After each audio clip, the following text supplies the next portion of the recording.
You can be 52 on your driver's license and 41 inside your body, or you could be the opposite, 38 on paper and 49 in your bloodstream. For the first time in medical history, we can actually measure the gap 3 different ways, right? As of March 2026, one of those ways didn't even exist 90 days ago. But here's what almost nobody is telling you. Most of what's sold as age reversal, the IV drips, the stem cell tourism, the $40 supplements, the $100 supplement stacks, etc., is not really moving the needle in what the peer-reviewed data is actually showing. I'm Dr. Isaac Jones, and in the next 15 minutes, I'm gonna show you the 3 biological age tests with real validation, the 4 interventions that are reproducibly lowering biological age in randomized trials, and the realistic timelines that you can expect from some of these. Because if anyone promises you a 10-year reversal in 90 days, they're essentially telling you a story, right? So 2 things changed in the last 90 days that make this conversation different than it would have been just a year ago. On March 12, 2026, the journal Aging published a study from Petrovsky's Russian Research Center. The lead author, Anastasia, that built 2 parallel neural network models for biological age. One uses just 7 routine biomarkers, cysteine C, IGF-1, DHEAS, as well as a few other ones, but those are some of the ones that are among those. And others use 45 specific signatures from your gut microbiome. Both hit a mean absolute error of about 6 years and R-squared about 0.8. What's that translate to? It explains more than 80% of the variances in actual aging using inputs your primary care doctor could draw from next Tuesday. So that's very, very exciting. 12 days later, on March 24th, 2026, SpectraCell Laboratories launched Baseline Nexus. It bundles intracellular micronutrient analysis, lipoprotein particle profiling, MTHFR genotyping, and telomere length into one panel, looking at what your cells actually have been doing over the last 4 to 6 months, not just what's circulating today. So in the span of 2 weeks this past March, the field shifted from biological age testing is mostly methylation, and methylation is very expensive, to a real menu of options. That's why we need to talk about these developments right now. So there are 3 legitimate ways to measure biological age in 2026. They measure different things. They give different answers, and they have very different price points. So method 1 is methylation clocks, right? These read chemical tags, methylation groups, at specific CpG sites on your DNA, okay? So the patterns change predictably with age, like tree rings. Let's get into 5 clocks worth knowing about. The Horvath clock. This looks at predictive chronological aging. This was developed in 2013. And the next clock is the PhenoAge, developed by Morgan Levin in 2018. It trains on aging blood markers that predicts mortality. Then you've got GrimAge, and Liu and Horvath built GrimAge in 2019, and it trained directly on the time of death data. So GrimAge is the clock most longevity clinicians take most seriously for cardiovascular and cancer risk. And the 5th is the one that you need to know about, called the DunedinPace by Daniel Blaski in Colombia, 2022. This is actually done in New Zealand, but the DunedinPace score doesn't tell your biological age. It tells you your rate of aging right now. So a value of 1 means you're aging 1 biological year per calendar year or chronological year that passes. A DunedinPace score of 0.85 means that you're 15% slower. 1.2 means you're 20% faster, you're aging 20% faster. So why does this matter? Because in the only randomized controlled trial of caloric restriction in healthy adults, the calorie trial, published in Nature in 2023, the static clocks didn't move, but the DunedinPace clock slowed by 2 or 3%. And in independent cohorts, that slowing translates to a 10 to 15% reduction in mortality risk. This is comparable to smoking cessation, okay? So this is massive. This is absolutely huge. The takeaway is that the pace of aging clocks are more sensitive to interventions than static age clocks. It costs around $250 to $500 through True Diagnostic or Elysium. It's reasonable. You can repeat it every 6 to 12 months, and you can see the DunedinPace score drop, okay? So method 2 is phenotypic clocks, okay? This is calculated from standard blood like albumin, creatine, glucose, C-reactive protein, lymphocytes, looking at MCVs or RDWs, looking at alkaline phosphatase, white blood cell count. All of that can really now help us understand what our chronological and biological age actually is. So these 9 variables are very powerful now for this new calculator that was developed. The most validated version is the original PhenoAge calculator by Levin, that he published in Aging in 2018. But the new SpectraCell baseline nexus and the March 2026 Russian neural network model both fall in this category. So it's much cheaper, it's faster, the inputs are routinely drawn in clinical practice, it's slightly less granular than methylation, far more accessible, but most patients love this as a starting point. It's an unbelievable way to look at what your biological age actually is. Method number 3 is the blood microbiome model. Okay, Anastasia in March 2026 did a full-length 16 different sequences identifying 45 species. These are microbiome, microbes species that look at essentially an aging signature. Taxa like Bluta obum, whose abundance correlates directly with biological age. Critically, the author used Shapley adaptive explanations, or what they call SHAP analysis, to make the model interpretable. So when it says that you're 3 years older biologically, it can tell you which species shifted and which blood markers are driving that. The caveat is the author is very explicit about the cohort. The cohort is Caucasians only. The microbiota arm requires essentially a sequencing infrastructure that hasn't been priced for routine clinical rollout just yet. So don't expect this at your local Quest Diagnostics in 2026 or Vibrant America Labs, but the integrated model agrees with the PhenoAge with a correlation of around 0.84 with a really strong cross-validation as well. So here's the clinical bottom line. Start with phenotypic clocks, okay? They're budget friendly, but if budget does permit, layer in methylation clocks that report DunedinPace as your intervention sensitivity measure, and then look at the microbiome model as well. That can really help us understand, what your biological age is internally from a microbiome perspective, and that should be available in around 12 to 24 months. Now what you're really here for, 4 interventions that clear the bar. They're ranked by effect, size, quality of evidence, etc. So intervention number 1 is VO2 max. VO2 max is your body's maximum oxygen utilization during exercise. It's the strongest genetic predictor of all-cause mortality we've ever measured. Stronger than smoking, stronger than hypertension, stronger than diabetes. The landmark study in JAMA that was published by Manzigerd in 2018 did a study on 122,000 adults following them for over a decade. And they're essentially going from low cardiovascular fitness, the bottom 25%, to below average, which is associated with 50% reduction in all-cause mortality. And then they went from low to above average. That's 50 to 75 percentile. They had a roughly 75% reduction comparing low to elite.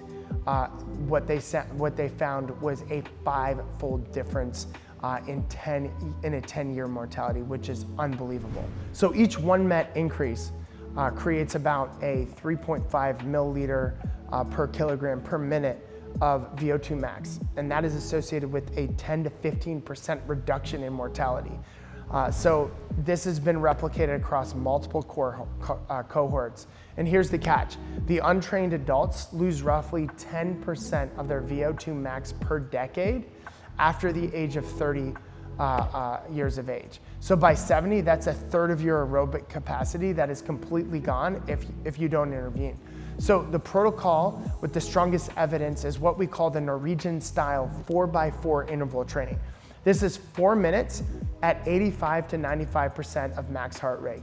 3-minute recovery, and then you repeat that 4 different times. So you do that simply twice per week, plus 2 to 3 sessions of zone 2.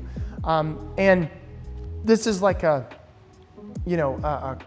conservative pace that you do for around 45 minutes to 60 minutes. The seminal research trial that was published in Circulation in 2027 showed that roughly 13% improvements in VO2 max was created in just 12 weeks of following that zone 2 training. So here's a realistic timeline. 10 to 15% improvement in just 8 to 12 weeks. That alone, if you started below average, could remove your phenotypic biological age by 2 to 4 years. Is there anything else that we know that can do that from a lifestyle perspective? Unbelievable, just by impacting your VO2 max. And that is a quick turnaround, 4 years in just a few months. So intervention number 2 is sleep. This is really powerful data. The data is unequivocal. Carroll et al. 2023 published a really great study analyzing 2,783 participants in what they call the health and retirement study. So short sleep was associated with a 1.45-year acceleration of GrimAge. Okay, let me repeat that one more time. A short sleep, a bad sleep, was associated on a regular basis, was associated with a 1.4-year acceleration of GrimAge. Insomnia symptoms added another 0.7 years. The combination produced a faster pace of aging on the DunedinPace score. So like we said before, your actual pace of aging goes up, which means your biological age is accelerated by 10, 20, 30, 40% faster than your actual chronological age.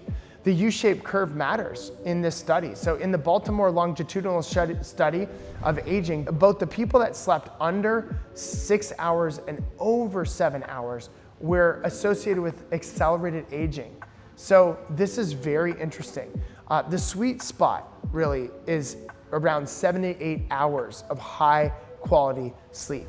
And regular bedtimes and wake times really matter as much as duration. So here's your clinical priority here. You want to screen for and treat really any kind of obstructive sleep apnea or issues with your breathing, which ironically I've just found I've got a nasal septum that was broken when I was a kid playing hockey and basketball, so it's been broken many times, and I have to go in for surgery to get it straightened out because of the impact it's had on my nasal breathing at night.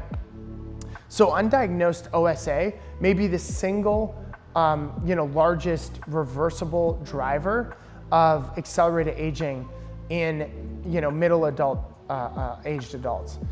The other thing is that we want to stabilize circadian rhythm with morning light within 30 to 60 minutes of waking, and a consistent sleep-wake schedule, including weekends. So realistic timeline here, changes can show on pace of aging clocks within 3 to 6 months. And that's pretty amazing if you really get consistent with going to bed at the same time, waking up at the same time, getting 7 to 8 hours of sleep consistently, addressing your breathing. I use a breathe right strip, or what they call an intake magnetic strip on my nose right now.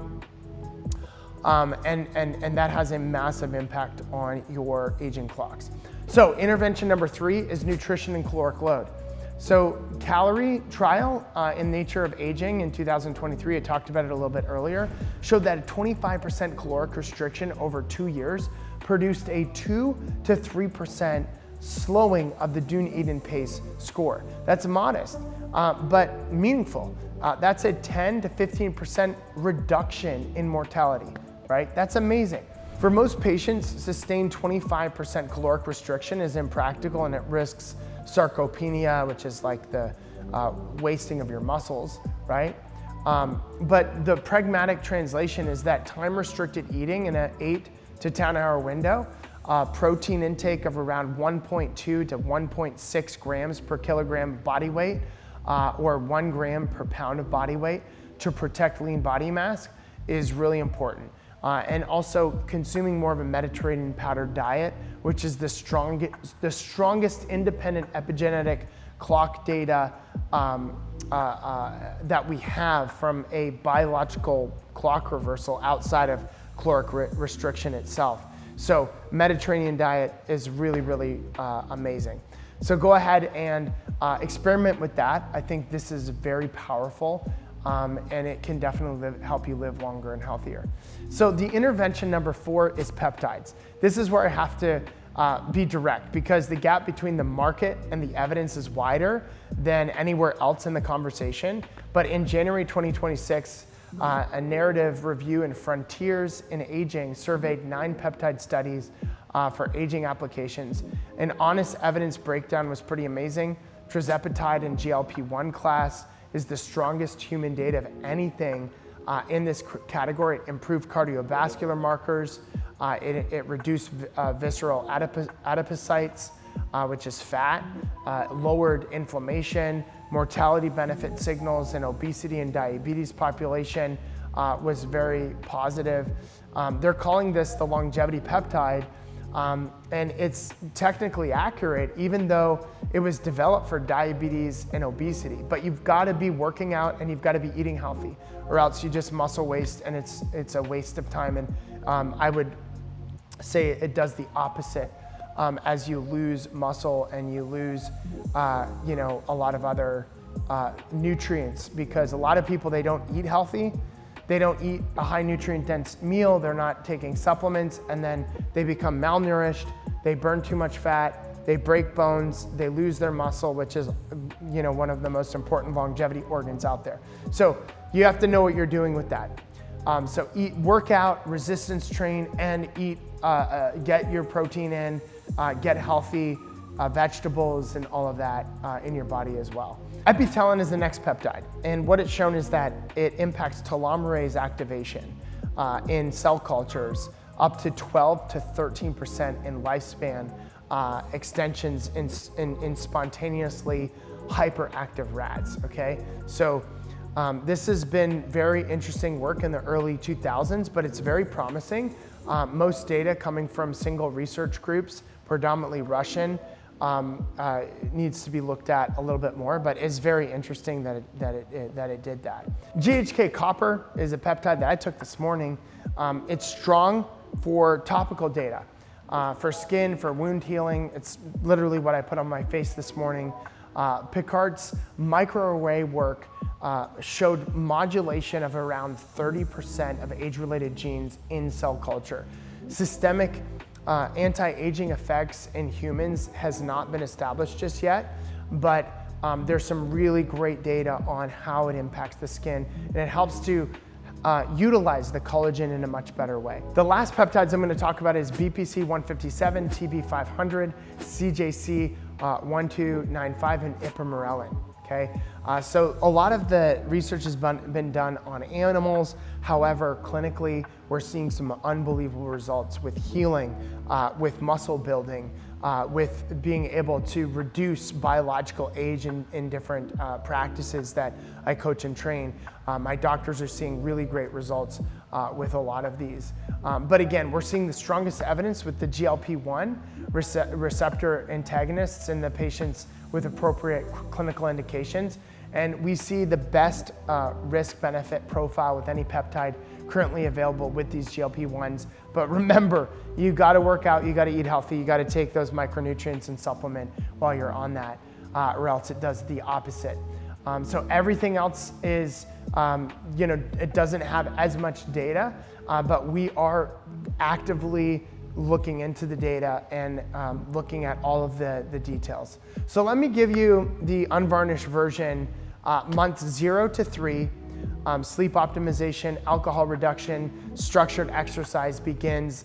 That is something that you can see your DunedinPace score decrease by 1 to 2%. And there's like a 1 to 2% improvement. So you'll see, if your DunedinPace score is out of 1, you could see it at a 0.98, which is really powerful. On the phenotypic markers, fasting, HS C-reactive protein, lipoprotein particle numbers are also going to improve, most likely. Months 3 to 12, your VO2 max gains are going to be 10 to 20%. They are achievable at that level. And even in untrained individuals, the methylation clocks may show 1 to 2 years of biological age reduction. Your body composition shifts, lean mass is up, visceral fat is down. This will drive most of the phenotypic age improvements for you as well. Years 1 to 2, this is where the research is well documented, to 5-year age reversal, even more, right? The methylation pilot in 2021 by Fitzgerald showed that approximately 3.23 years of GrimAge reduction was created in 8 weeks of integrated diet, exercise, and sleep and supplement protocol. That's pretty amazing. The calorie study produced its a 2 to 3% DunedinPace slowing over a 24-month period of time. That's remarkable. There's multiple longevity clinics now publishing observational case studies in this 3 to 5 year reversal age, something that I'm doing with the scientists that I'm working with in my practices. Beyond year 2, honestly, we don't really have a lot of long-term data.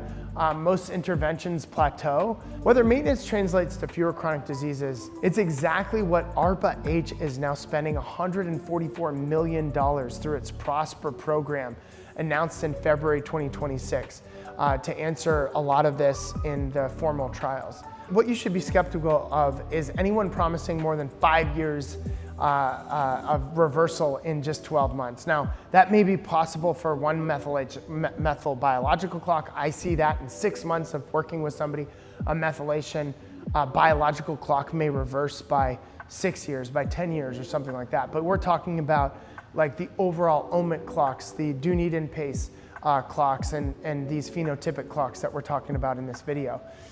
Anyone using a proprietary biological age score that doesn't map to the published clocks, you want to be skeptical of. Any small intervention without measurement, anyone treating biological age as cosmetic rather than risk modifying, you also want to be careful of. The point isn't a younger number on a test. The point is to compress morbidity. More years free of cardiovascular disease, dementia, frailty, and cancer.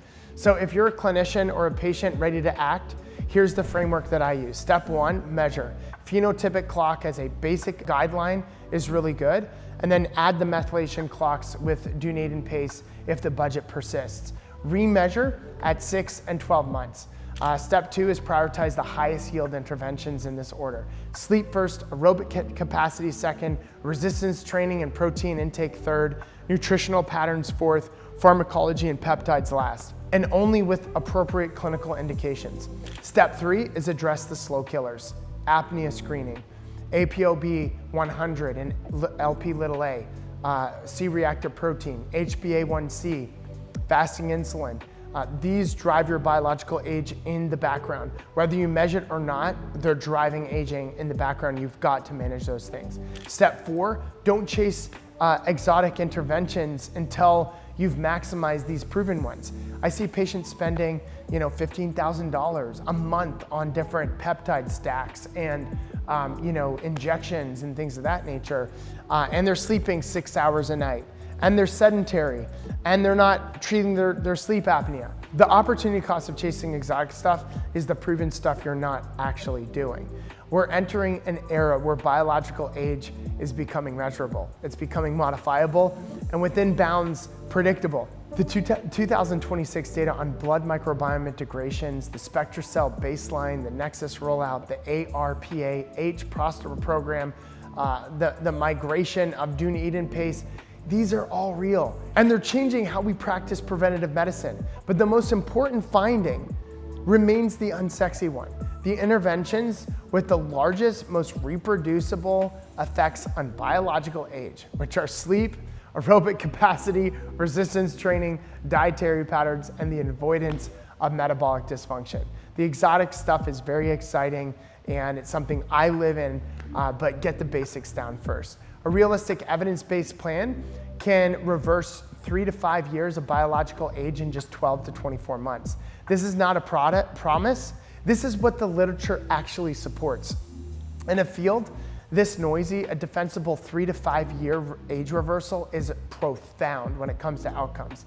If this was useful, comment with one of the interventions that you're using or that you're testing, what you're looking to integrate in the next 90 days, what biological markers you use, what interventions you've utilized, which doctors you've gone to.